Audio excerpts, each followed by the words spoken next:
Hello all, and welcome to my video for day 4 of the 2015 Cheltenham Festival. Recording this after a crazy second day. We actually had a good day on here again. Obviously the Paul Nicholls horse, the French Au Petit Soir, whatever it was, went in at 10-1. Obviously we got the opener placed as well. At 7-1. Any Currency again ran an absolute peach to come second at 7-1, and Don Poley, who was obviously a strong fancy of mine, went and walked the RSA, and it seems all systems go for the Gold Cup next year. But the Friday is the final day, so let's crack on. And the first race, as it always is on the Friday, is the Triumph Hurdle. Now this is I think this is a really good Triumph Hurdle this year, and one thing I'm going to be doing, be it right or wrong, I am going to be tripling up in an each way, double forecasts and travels and stuff. The 3 Paul Nicholls horse, the first Paul Nicholls, where am I? Nicky Henderson horses. Peace and Co is obviously the first one to go because it's Barry Geraghty's selection. He won his trial over course and distance. Barry Geraghty said earlier on before the festival that if he thought one horse was going to win this week, he thinks Peace and Co's got as good a chance as any. You've got to take the going on the trust though, and I've got this with more of a pinch of salt now, because they said about Lamy Serge, oh yeah, the good going will definitely be what he needs. Clearly for Lamy Serge it wasn't. He's a classy horse. Now the interesting one, a horse called Starkitect for the McCain Yard came 4th today in the big hurdle race, and this Peace and Co absolutely hammered in, and therefore you'd have to say it's a really good performance when you take that form line in, and he must have a great chance. Amazingly, Hargam from the same yard has got virtually an identical profile to Peace and Co. He's also run 3 times. He's improved each run. He's won in course and distance trial, even down to he hammered Starkitect in a completely different race last time at Musselburgh as well. So it's just absolutely amazing. I'm actually coming down just on the side of Hargam for 2 reasons. Firstly, it's actually proven last time at Musselburgh he is okay on the better ground, where Peace and Co were only 6-4. You've got to take that on trust. And at 6-1 with Hargam, you can actually back him each way, and he travels well in his race. McCoy will be up on board, and I'd rather have that each way. I'm not saying Peace and Co won't win. I think Peace and Co's got every chance of winning but it's just purely on the ground. But with the knowledge of what we've got, I'd rather have the 6-1 each way than the 6-4 on the win. The other Henderson horse in there is called Top Notch. He's proven on the ground, he's done everything, he's won every race he's had, but the form that he's had and the ratings he's come up to is not quite as solid as the other 2, though interestingly Nicky Henderson said this horse has taken a lot more training than the others, and he's getting better with each run. Now obviously with the prices there, you're talking about 6-4, 6-1 and 12-1. If you were to do combination forecasts and maybe even a combination tricast across them, that'll be some payout.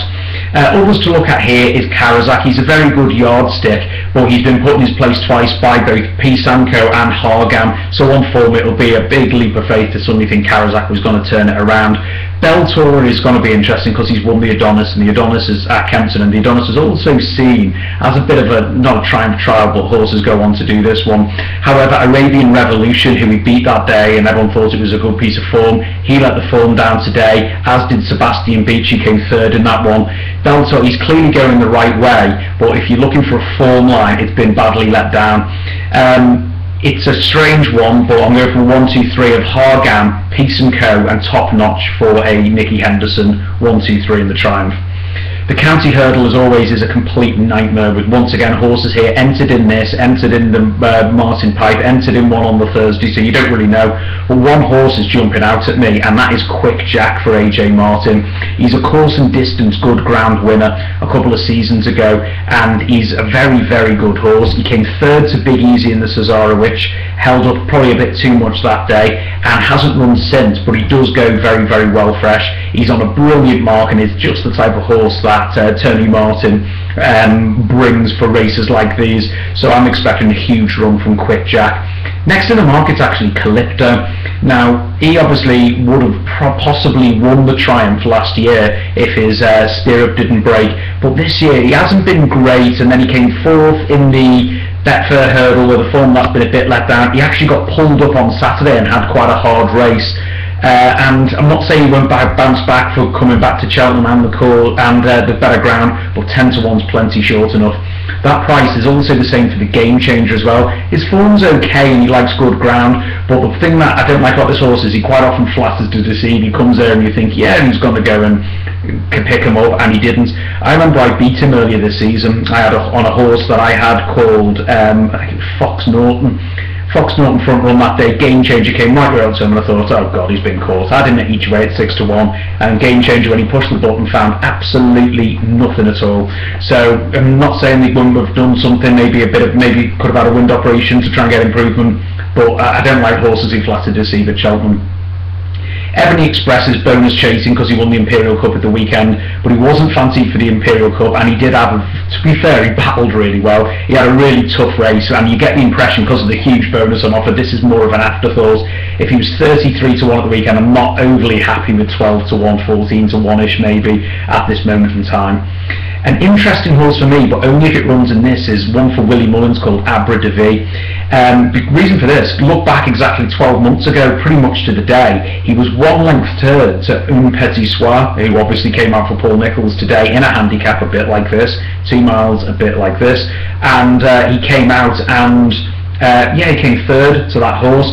He's actually raced twice over here already and won both times over further, and if he goes on this going, I think he's on a really good mark. Now, he's entered in the the Martin Pipe hurdle, and he's entered in another race as well, but I'm only keen if he goes for this minimum trip, and the reason for it is because he races keenly, he races with his choke out, and he's won impressively the last twice, but this is a lot better than what he's raced against. So with the hill, I wouldn't want 2.5 miles possibly.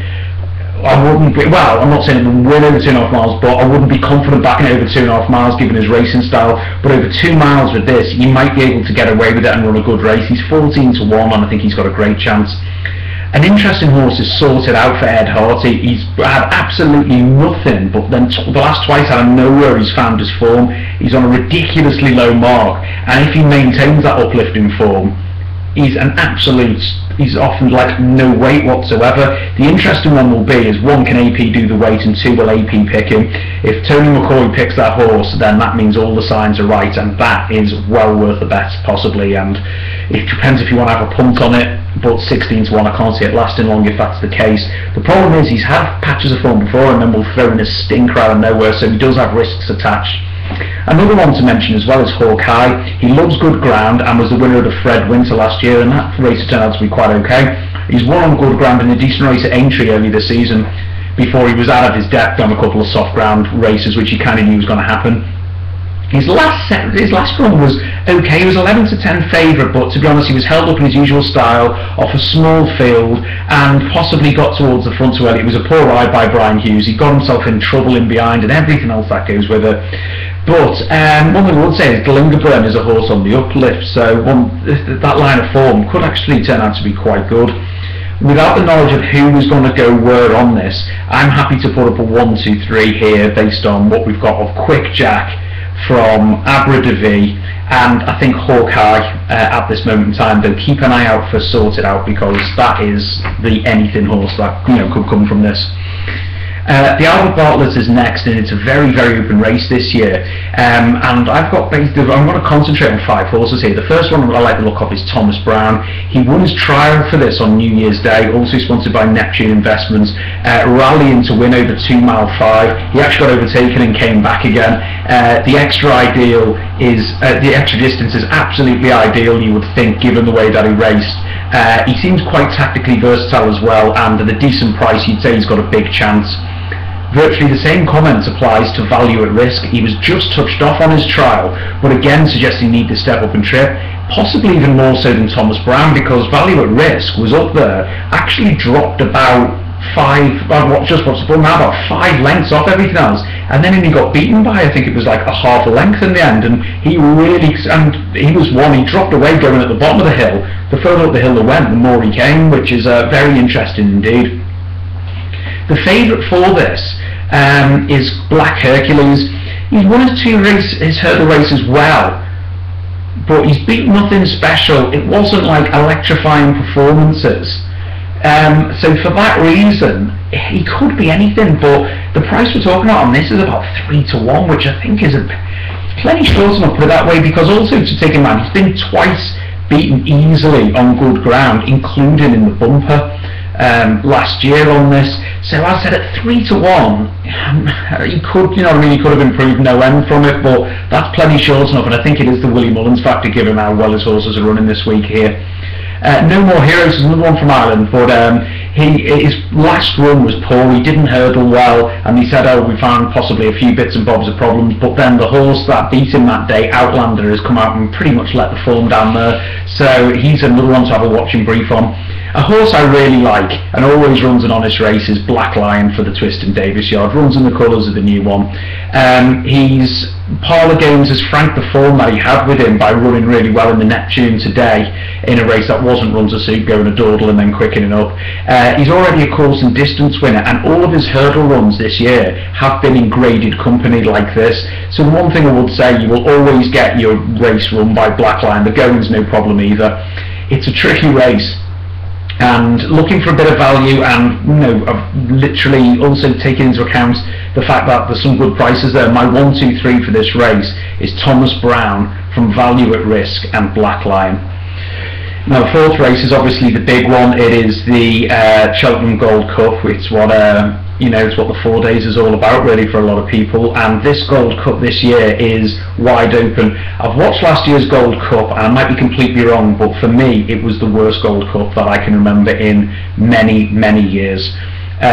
Purely because, and we'll start with the form, Lord Windermere showed no form before that really, other than winning the RSA the year before, won the Gold Cup and has shown absolutely nothing at all since. The Giant Bolster can pretty much say the same thing, on his own can pretty much say the same thing. The first 3 from the Gold Cup have done absolutely nothing at all of any note really. Bob's Worth ran a decent race until the final 50 yards, and he was obviously the Gold Cup winner from the year before, and the year before I don't think it was a vintage Gold Cup, to be honest with you. But then when you look at it, Bob's Worth then has only had 1 run this season, got absolutely slammed. It was well fresh, but you're thinking that form there wasn't much good. Now the one horse who's actually gone on from the Gold Cup last year is Silviniaco Conti. If you watched it, he jumped the last in the lead, and he led, he wandered left, and I still wonder, and I watched it again, I can't believe how he went over there, but I noticed to the left side of the course, and I noticed Bob's Worth did the same thing, so I wonder if something has caught his eye, and I can't think of what it is. The interesting thing to look at what Paul Nicholls has said though, last year he struggled all season, this horse, with both his breathing, and he also struggled with gastric ulcers, which for a horse really stops the performance, because that can lead to breathing issues, I'm told. It can also lead as well to horses almost pulling themselves up because they can feel it. They've treated the ulcers, he's had a wind operation, and after his first comeback run of the season he's been unstoppable. It's been the Betfair Chase, he's then gone and absolutely routed the King George field. The new cheap pieces are on. His style of running is racing more prominently seems to be, though you will always have that nagging doubt about how he stopped last year, but the year before that I think he was absolutely cantering. I think that was the year or whenever it was, Bob's Worth or synchronised one, and when he came down, and Ruby Walsh said he would have definitely had a part to play in the finish, and back then he was a weaker horse than he was now, and obviously didn't have his issues, so in fact to come fourth in that Gold Cup was a pretty good performance really from Silviniaco Conti, but he's another year older now, and he's looked the finish article this year. Looking into the other ones as well, Coney Gree is very interesting because you've got a novice going in open company, which is a huge manoeuvre. Saying that though, Don Poley was so impressive today. Would Coney Gree have even beat it? The problem is with this, you're going to have Silviniaco Conti who can front run but doesn't have to, but you're going to get some other horses here who are going to try and bowl along in the lead. Will that put Coney Gree off it? It's a big occasion for a novice, and for a novice to win, the last one I remember trying, who was going well, I remember Gloria Victus many years ago, ill-fated, fell in that race. Coney Gree, he could run an absolute screamer, and you know, when you've got a horse this good for a small yard, you're not going to risk it in the Gold Cup for nothing, especially it's a horse that the Bradstocks have bred themselves pretty much, so he could run a great race. Carlingford Lock won the Irish Hennessy, which was a fantastic performance, though I got the feeling he could have left it all on the track there, to be honest with you, because it was an immense performance. He should stay, the going should be okay, but you just wonder if there's going to be some horses with a little bit more class than this one. Sam Winner has got course and distance form, and in a handicap Druid's nephew actually kind of franked it. He went unlucky at Aintree in a listed race in December, and then ran a cracking race in the Lexus there. He's a good horse, he's honest and reliable, but I think he's just a little bit shy of top class. Road to Riches has only come into it because he won the Galway Plate, and then, you know, he's shown bits and bobs of form before winning last time in the Gold Cup. My biggest concern is, will he fully see out 3 Mile 2 up that hill at Cheltenham? That is a massive question mark, I would have to say. Many Clouds and Smad Place are kind of linked in on form, both through the Hennessy, where Many Clouds obviously won that, and then in the trial back in January where Smad Place really closed the gap on it. They were actually going to be racing off level weight, so technically Many Clouds has easily got the beat in a Smad Place this time, but Smad Place will always run his race if you're looking for something at a big price, while Many Clouds again has shown what is that he's adapted for these type of races. I think with Many Clouds, the price, the value I don't think is there, and again, you might find something just that little bit too good for them. Two who have come into this betting out of nowhere in the last couple of weeks is firstly Jacadden for the Mullins Yard. He was actually going well in the JLT Novice Chase last year. I was watching the form before when he fell, which was a great shame, and hopefully that hasn't left a mental mark on him for, like, you know, returning to Cheltenham. He was awful in the British Hennessy. He didn't jump for a second. He just, I don't know, you're looking at it thinking, what on earth is that there? But he was back to form on the latest, and if he can hold that uplifting form, then Jacadden could have a real big say in here. But again, I would want price of about 16 to 20 to 1 on Jacadden, and I think the chance are you're going to get about 7s or 8s again because it's Willie Mullins. I'm not saying it won't win, but there's not a great deal of value there. Now the interesting one for me at around 11 to 1 is Holywell for John Joe O'Neill, because he's 2 for 2 on the course. The going is ideal. And he is a real spring horse. He comes to life in the spring, this horse. He was back to form latest, which you wouldn't expect, and I think he's got a cracking chance. McCoy has to ride Collingford Lock, but I think if Holywell he's now back to form, that is, he's got a really good chance. It's a fascinating renewal, I think, without being a classic renewal, but from a 1, 2, 3, I'm going for Silviniaco Conti to beat Holywell, and I think Coney Gray could run an absolute screamer here for a novice, and I hope he does, because I like people who try to do something a little bit out of the ordinary. The race after the Gold Cup is the Fox Hunter Chase, which is exactly the same trip and everything as the Gold Cup. It's obviously called the Amateur Gold Cup sometimes because it's only for amateur riders. Paint the Clouds jumps off the page at me for Warren Greatrix. He's clearly a spring horse, and I read a stable review back in August, and they said that this horse, everything is about the Fox Hunter at Cheltenham at the end of the season. He's won over course and distance over hurdles. The going is absolutely fine. He's got absolutely no excuses on paper. Someone said recently in a preview even, yeah, but once he won in this race and he got absolutely hammered in it. But I've actually looked at that. It was on soft ground and it was his first run for 2 years. So I think you can put a line through that. His latest win, I think it was at Doncaster, was Imperious. He was amazing, to be honest with you, and if he reproduces that, he wins doing handstands for me. I think around 5, 6 to 1. That is, you only got price because you've got some dodgy amateur on board, to be honest with you. So he could be very good. On the Fringe has been placed in this last year, and he was praised the year before. And do you know what? His latest run was a really good run behind Prince de Beauchesne, who then went on and won again. And Prince de Beauchesne, in his own right, back in the day, was a very good horse. You're going to get a solid run from On the Fringe. It's virtually guaranteed. Two interesting ones at bigger prices that you may want to look out is Current Event, currently around 10 to 1. It's an interesting one because he was an easy winner of his only Fox Hunter Chase that he's been in, which was back in February. Before then, though, he was just battering everyone in point to point, so he clearly stays. But then when he switched to rules, he's clearly okay here. 3 years ago, you think he was with Paul Nicholls, and he was a decent, without being a spectacular chaser for Paul Nicholls. And he's got to have a great chance if he can keep this form going now back under rules. KK's got a lot different, it's a lot bigger fields than what he's been racing against, and even in the points. But if he can just translate to the track, he'd run a really good race. Now Harbour Court actually tipped up last year and he finished just out the places and came 5th. He's been off there. After that race he had one more race in the Fox Hunter at Cheltenham again in April and went lame, which is a bit of a worry, and he's been off since. If they've got him right, because he ran a cracking race last year behind Tammy's Hill, he could be a good bet for you at 14 to 1, but it's got a huge risk attached. It's actually a fascinating Fox Hunters, but my 1, 2, 3 is Paint the Clouds from On the Fringe and Current Events. The Martin Pipe Hurdle, I won't spend long on this because it's a bit of a nightmare race. Again, it's for conditional jockeys. The one horse and jockey combat and trainer combination, everything that's jumping out is Le Mercury. Paul Nicholls has obviously come alive at the festival today, and he's also booked Sean Bowen, who's been the conditional find of the season. He's been brilliant, Sean Bowen, some cracking rides. He had his debut on the start of the season, which didn't go to plan. It was actually behind Peace & Co, so they obviously thought that he was really top class, but it was much better. And also, he'd only been in the country 3.5 weeks, I think they said it was, before he came. He's acclimatised, and it was a much better effort latest behind Badari, and the way he stayed on suggests the step up from 2 mile and a bit to 2.5 mile is absolutely ideal. You've got to take the ground on trust, because everything he's done has been on soft yard. But Nicholls, I know, rated this horse and really wanted him when they got him bought, and they've obviously booked Sean Bowen, so they mean business. Thomas Crapper's interesting because he placed on the Tuesday at Cheltenham over fences. He's on a lower hurdle mark here, and do you know what? He's got a chance if this race doesn't come too soon.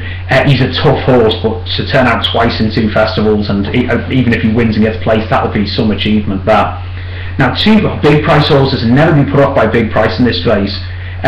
Nicholson, I've had my eye on this one for a while actually. He's coming over from Ireland. He clearly likes good ground, and the one thing I like is his last run was a prep run on the flat. Now, Jesse Harrington has done this so many times with handicappers coming over to England, and before the big Punchestown Festival at prep. This one was at Dundalk, and then they get some spot on for what they're doing.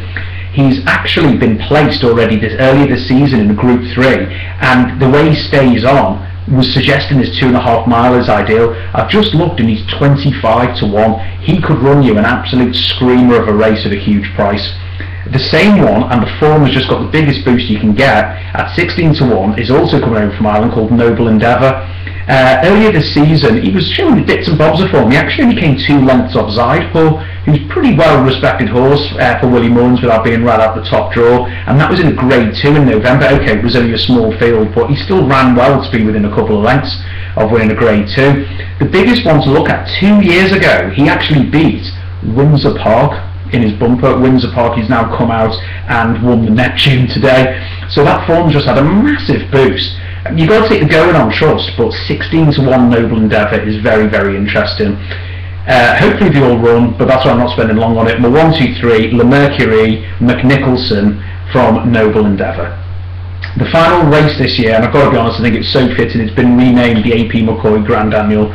You can't talk enough about AP McCoy. These videos I've done over the last 5 years. I've often gone on about the McCoy factor. He's been a brilliant jockey, and do you know what? It won't be the same without him, but maybe he'll give someone else a chance to be champion jockey, maybe a Richard Johnson or a Sam Twiston Davis. So I think it was a fitting tribute to McCoy, that. But looking at the race, I'm actually going to start on a negative, and it could be for one that Tony McCoy's on. Ned Buntline came second in this race last year, but since then he's actually run twice, been really bad twice, and is on a lot higher rating than this. I've just checked, he's currently 9 to 2, 5 to 1 in a massive handicap, and I think he could be getting a false price here purely because it's McCoy in the race named after him, and he's likely to be riding it. The same is for Eastlake. He actually came 7th in this last year and is on a worse mark again, or a similar mark, but he only came 7th last year. Again, McCoy might pick this one, and I think that price is fake as a result of it. The ones I'm going to concentrate are the ones that I'll be looking to back, and the one that's standing out for me here is for Willie Mullins, called Blood Curtail, and it'd be almost fitting for him and the Ritchie family to do a first race of the festival, last race of the festival clear up. His latest second over 2.5 miles to Wounded Warrior's just got a boost, because Wounded Warrior's just gone and got placed in the RSA. Wounded Warrior ran like a horse that needed to stay the trip. Blood Curtail stayed like a horse who didn't get 2.5 mile. The biggest thing for this horse, he's been like a closet underachiever. They're now racing him more prominent, and I hope they get to do this again here, and that seems to have made a huge difference. He's on a good mark, and he actually ran okay at the Fred Winter 2 years ago on the go-in, and at this. He came I think 14th, but he was only beaten less than 10 lengths, and he was held up that day, which he didn't like. If he finds the novel improvements, he could really have a big say here, Blood Curtail. The next one I'm going to mention is obviously Next Sensation. Last year he almost did the most craziest ride I've ever seen. He was about 15 lengths clear and was pinging fences before he got roped in after the last. The problem is, since that race he has done a grand total of nothing. He virtually has been pulled up or like tailed off in every single race. The last time out he did run slightly better, and if he bounces back for the course and distance then he'll have a great chance, but he is risky. Last year as well, you come back to a bit of form. Last year he was in brilliant form going into Cheltenham as well, so you could have a bit of confidence. This year the price is shorter than he was last year, but he's in worse form, so 9 to 1 I don't think. If I've got say 20 to 1 you might have been tempted by it, but not at 9 to 1. But looking at the other ones I'm looking at to fill the places was the one who actually finished just ahead of him last year, and that's a horse called Claret Cloak. He would have won last year but for a mistake 2 out. He absolutely rooted the fence and then still rallied on the running.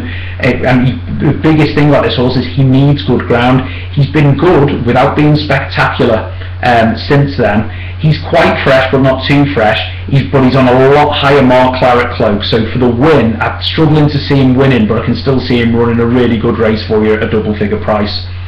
A massive price for me, and I can't believe what I just looked before, it's 25 to 1, is a horse called Croco Bay. Over 2.5 mile here earlier this season he was actually unlucky behind John Spirit. He was beaten 10 lengths, he got hampered twice by a faller and on the bend before probably not fully seeing out 2.5 mile, back to 2 miles ideally. He clearly handles the course, he loves good ground, and that's the biggest part about it. He's been okay form since then, been a bit weak in a finish, which is a worry, but the one thing about him is the way he travels through his races. But if this course brings him back to life in terms of form again like he showed behind John Spirit, the ground is okay, and he could have a nice little pace to hunt off. At 25 to 1 he's a massive price, and you've got to have a bit each way I think on Croco Bay. It's always a tough end to the festival, but I'm going to go with Blood Cotillo to beat Croco Bay and Claret Cloak. Well, that finishes it then. That's the 4 days of the festival. Obviously we've done okay in the first 2 days so far. I think we're up to 5 or 6 winners, which is great. And fingers crossed Thursday and Friday we get a few more. The first Thursday video is up, so please check that out. And yeah, as always, keep posting your comments on it. Let us know what you guys are doing, and if there's any other of the festivals you want me to do this video for, you probably don't, maybe, I don't know, maybe Aintree, maybe Punchestown, or wherever it is, please just post a comment, and if I can, I probably will. Alright, good to do this for you guys again, and good luck. Take care.